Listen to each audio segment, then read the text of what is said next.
hornbills. These are very big birds. That the bird that's you can hear the thump of its wings as it's flying above you. They're very loud. They have these screeching calls, and as you can see, they're pretty funny looking. They have massive territories, many square kilometers wide, and they eat large fruits, which they don't digest the seeds, and they carry them through their large territory where they deposit them.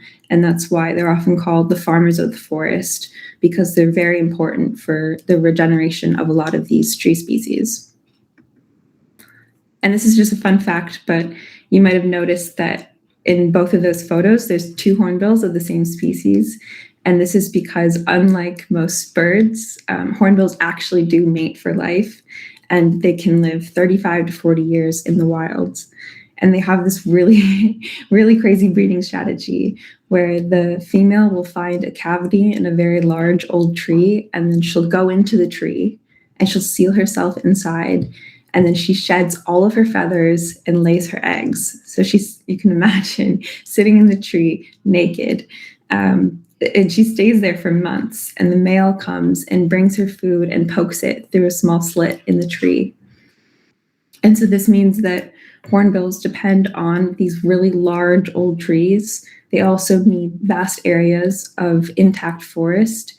And they also rely on fruit and these complex fruiting networks. Sorry, too fast. Okay, so now I want to tell you about the bird that was hopping around on the forest floor, which is a pitta. And these guys are kind of the opposite of a hornbill, which is soaring around the forest canopy and landing on the tallest trees. Pittas hop through the damp leaf litter on the ground, and they look for insects and worms, which is what they eat. And so conversely to hornbills, pittas are really dependent on dense understory, thick leaf litter, moist, shaded microclimates in the forest, and they really don't like open spaces.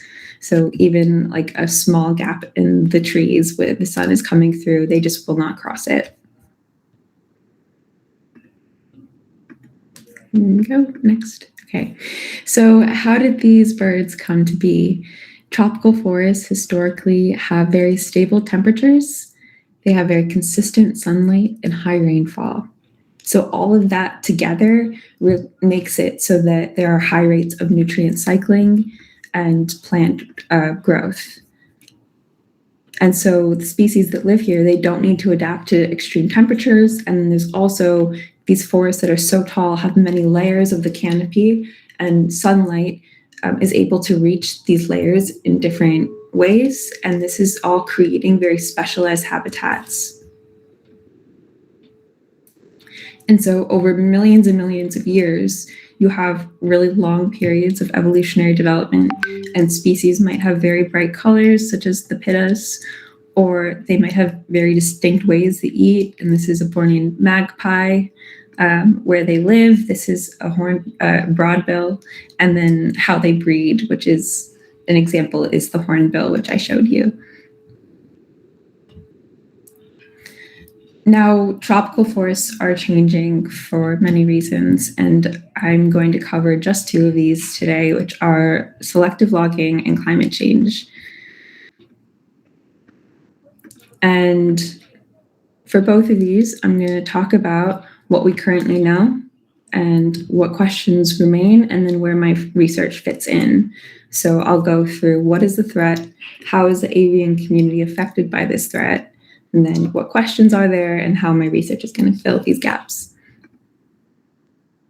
And we're going to start with selective logging. So selective logging is a major cause of tropical forest degradation. And it's to get wood for a multitude of reasons. And it means when a forest is selectively logged, instead of being clear cut, so they don't go in and cut down every single tree, trees are selectively removed from the forest based on how large they are. So they often are going for the largest trees, or if it's a valuable species. And an example of that is in Borneo, there's a tree called the Balian tree, which is also called the ironwood, and it has the thickest wood, the hardest wood, and so it's very valuable. And so in Borneo, between 1973 and 2015, around 50% of the forest was lost. And this is mostly to oil palm and logging. And in Southeast Asia as a whole, selective logging is responsible for more than half of the forest degradation that we're seeing. And a lot of these forests experience multiple rounds of it. So maybe it'll be logged and then there'll be a period of recovery, but then it will be again logged. And so we're also studying the impacts of what is one round of selective logging, what is the impact of that versus 2 or 3. Many of these forests are just so degraded that they're completely converted to oil palm. And what does selective logging do? It opens the canopy, and it also changes the structure of the forest so that more sunlight is getting through the canopy, and this allows for there to be more understory. There's obviously less large trees because those are being removed from the forest and they take so long to grow. And then there's a very complex habitat in the understory because there's so much more of it. All of this changes the microclimate of the forest. So as you can see, it's getting an increasing temperature in the microclimate as we get to a more degraded forest type. And that's because, again, sun is hitting the forest floor and that's drying out the leaf litter and it's increasing the temperature and there's less humidity.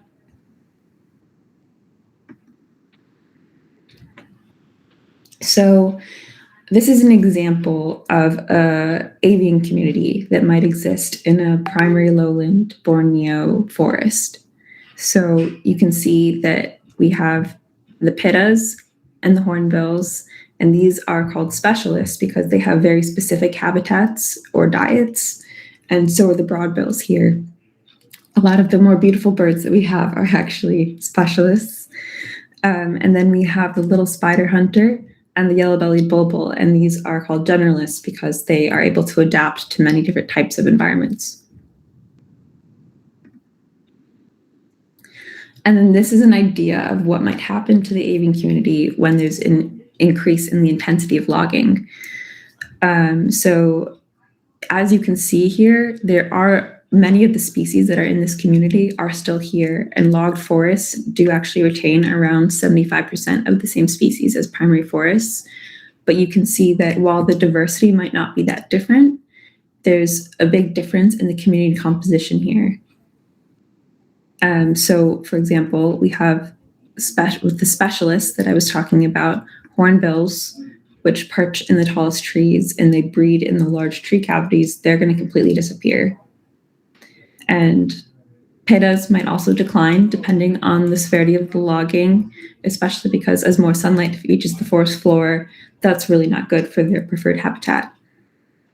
And this is the same for broadbills, which wouldn't be able to subsist in a less degraded forest, but the numbers are not going to be the same as they are in the primary forest.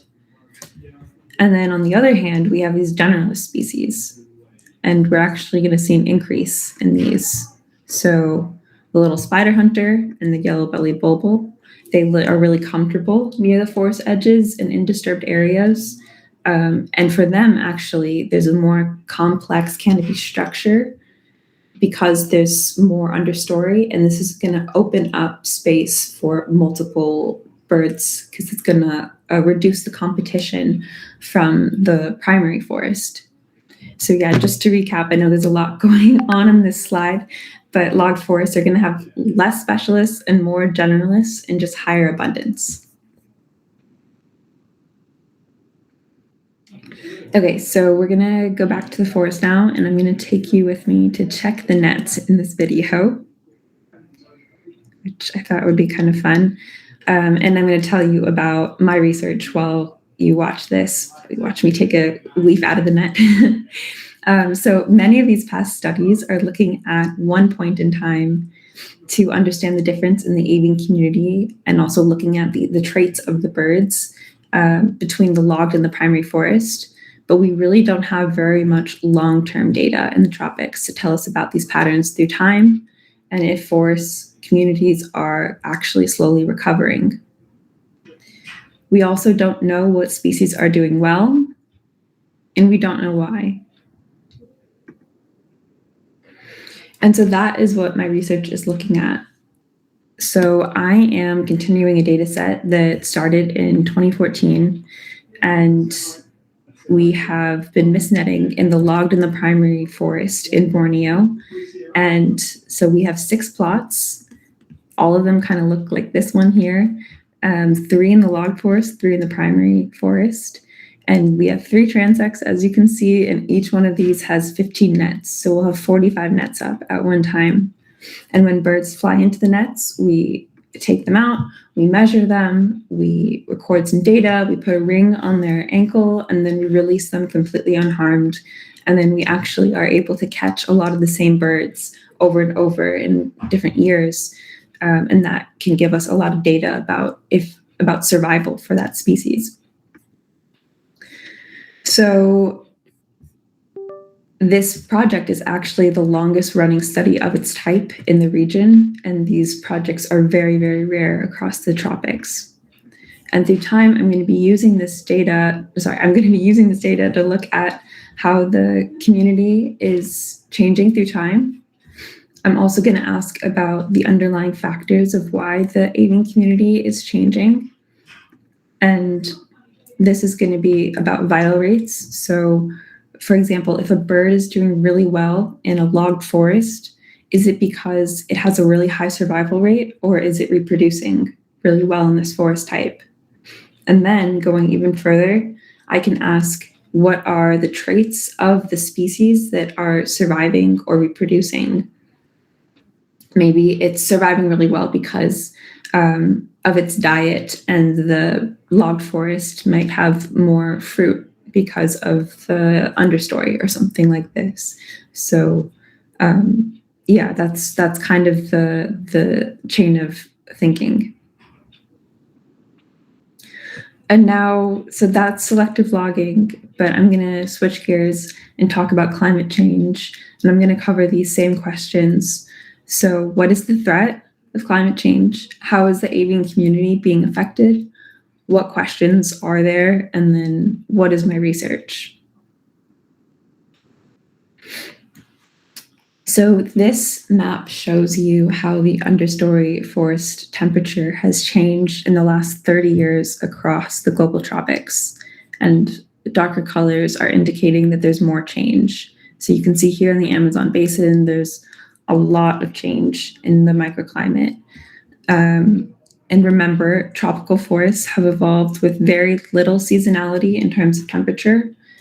And this is because they are really big canopies that act as basically natural air conditioning systems, where there's a lot of evaporation that cools the air. And there's also a lot of humidity, which buffers the extreme temperatures. And so species that have evolved to live in forests like this live within very narrow temperature limits that they are used to. So we can see here that in just the last 3 decades, across the whole tropics, the climate has changed. And something that was really surprising that came out of this study specifically is that they showed that even pristine forests that have not been cut down are seeing large changes in the climate as well. And rainfall is also a very important driver of species populations in the tropics. And so this figure is showing you how the rain has changed between 1930 and 2002. And this first one is showing you that there's actually more rainfall. And these 2 figures show you that the seasonality of this rainfall has completely changed. So basically, in a lot of places, this is showing up as drier dry seasons and wetter wet seasons. But again, it's extremely variable based on the location.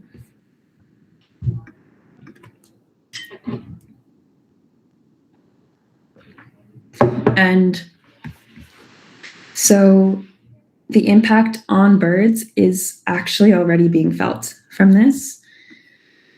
And So this is an interesting story here, where in Brazil, people were starting to notice that bird species were disappearing, and they could not figure out why. Because a lot of the species that were disappearing, they're in pristine forests, so their habitats were not endangered, and they weren't hunted species. So the scientists said, well, let's look and see if climate change is actually the driver of this. And luckily, in Brazil, there's one of the only long-term mist netting data sets in the tropics that goes back like around 30 years. And so the scientists were able to take this data and they were able to look at the missing bird species and track them with changes in the climate. And they did this for 29 species. So on the left here, you can see that there is an effect of temperature on survival, with higher temperatures meaning decreased survival for the birds. On the right, we have the effect of precipitation. So more precipitation means increased survival. But again, a lot of these forests, and especially in Brazil, they're actually experiencing a hotter and drier dry season. So you can imagine what the effect is.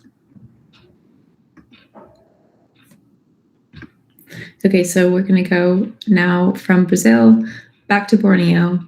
And this is one of my research assistants, Bonnie, and he's holding a bird. It's happily perching on his hand. And that's me holding a gray-headed babbler. And so we really need, in order to look at the effects of climate change on birds, we really need long-term population data. And this is very uncommon in the tropics because it's so hard to get. And so the study that I'm working on is, by the time that I analyze it, it's going to be a 14-year data set that will be a very valuable source to look at how populations are being affected by climate change. And the way that I'm going to do that is looking at vital rate data. So again, similar to the logging project, I'll be looking at reproduction and survival and seeing if there's any patterns that match up with climate. So looking at temperature and precipitation again. And by doing this, we can understand if there's an impact of climate change on the populations of these birds. And then the other way that we can study this using the data that I have is to look at the timings of things. So looking at the timings of when birds breed and looking at when they're molting or when they're shedding their feathers to understand how tightly linked those different patterns are to the weather. And if they are tightly linked, then this can tell us about how changes in these weather patterns might affect the birds. Okay, so let's go back, and I'm just going to illustrate this by looking at hornbills and pittas and thinking about how they might be affected by climate change.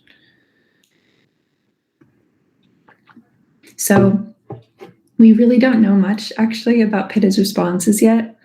And I'm hoping that maybe my study actually would be able to show us this. But we know that pittas need dark conditions. They like moisture, and they prefer wet leaf litter to hop around on. And we know that they eat worms, including leeches, and leeches are very dependent on precipitation. But with climate change, we expect that there is a less wet forest. Sorry, the animations won't go. There we go. Hotter temperatures, which would lead to drying out the leaf litter, and there might be a lot less of their food. And then the forest itself might actually look quite different. And we can expect that this will all likely affect the pitta populations.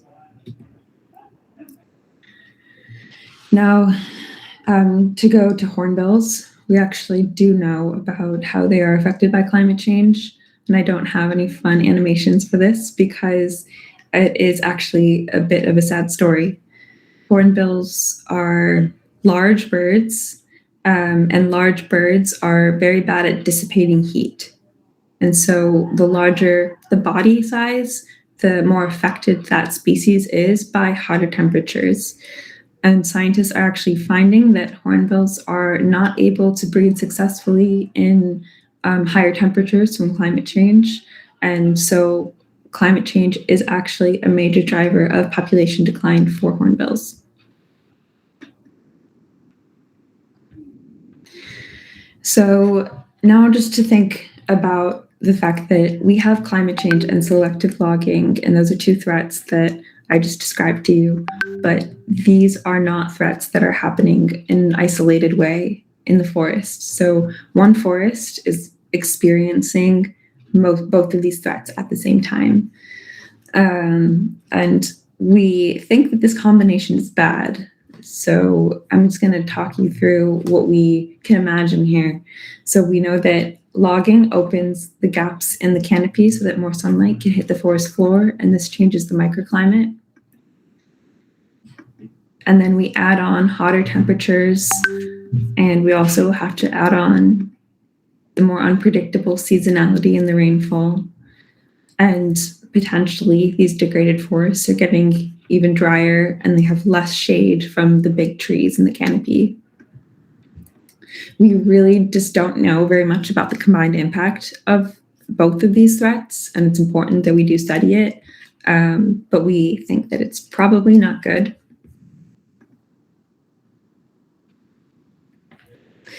And so I just want to end with talking about why this matters. So for one, we can look at what's happening to these birds and it will tell us about the health of the forest itself. We know that we need to conserve old growth, and it's important to understand how ecologically valuable logged forests are, but this is becoming the most prevalent forest type across the tropics, so it's becoming even more important that we understand them. We also need to reconcile our need for timber, which we need more information about the health of biodiversity so that we can make really informed decisions about where to get that wood from. And then we don't know very much about the effects of climate change in the tropics. And we really don't know about the threat of all the combined ways that we're putting pressures on tropical forests. And then lastly, I didn't talk about these, but hunting and trade and also invasive species are major threats that are directly impacting the populations of these species. So just to finish, these birds and all of the incredible species in the forest, they have evolved in this forest over millions and millions of years. And I believe that they're valuable in their own right, and they deserve our respect. They also, I believe, have the right to continue existing on this planet. So I just want to finish with returning to the forest with one last video to kind of give you a sense of life in the rainforest.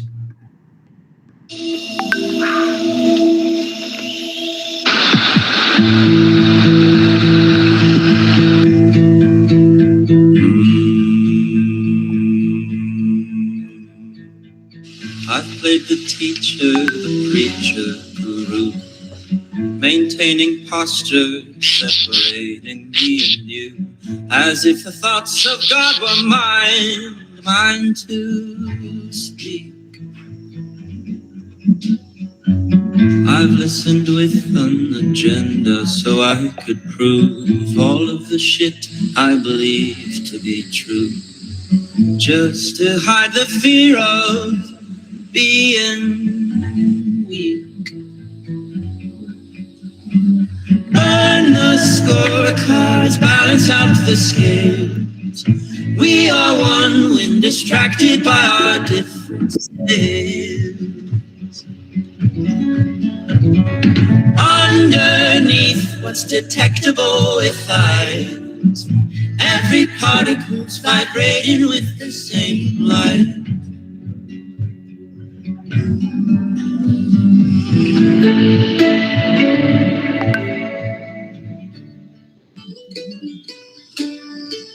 You can understand the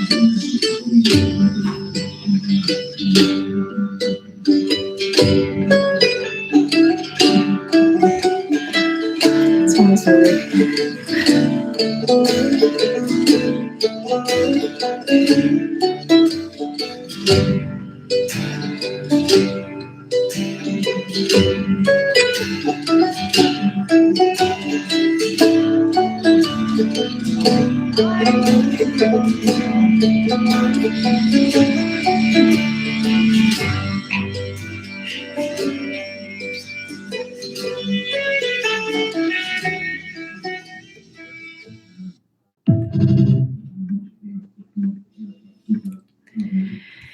And that's it. Thank you all for listening and watching. And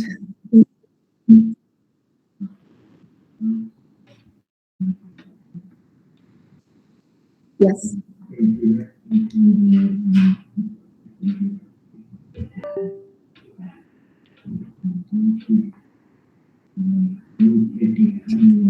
Yeah, Julia, thank you so much. Before ending, yeah, I wanted to ask whether anyone have any questions.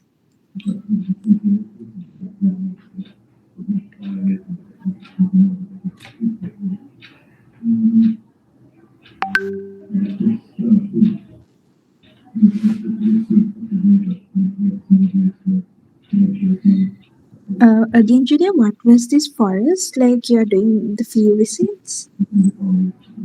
Where is it? Yes. I'll go back to that slide. It's in Borneo, in Malaysian Borneo, Sabah. Okay, I'll double check. I have the presentation also. Right around here. Do you have any tips to give to people who are just getting into birding and all? Like when it's come to taking notes and field notes? Get a field guide. I think that's my number one. There's a lot of apps and things like that, and those can be really useful sometimes you can use the app to understand what bird is singing, but really getting a field guide. There are some really beautiful ones, and they have photos of these birds, and they tell you a lot about them. And I think the best way to learn about birds is really just by kind of seeing one and flipping through your field guide until you kind of get a sense for, what birds are around you. Because once you start paying attention, you will see it's a whole world that you get to be part of. All right. Thank you so much, Julia. I would say it was really interesting and inspiring to listen to your story. And also, when you were sharing the field insights, it was very helpful to get an understanding about the connection and we felt more closer to the matter. I'm really looking forward to go through the presentation again and looking forward to reach out to you for questions, and even any of you would like to reach out to her, feel free to let me know. I can share her details with you, contact details. I just want to say thank you so much for your time and energy, and thank you Of for course. sharing your knowledge with us today. Of course. Thank you so much for having me. All right, good night. Bye.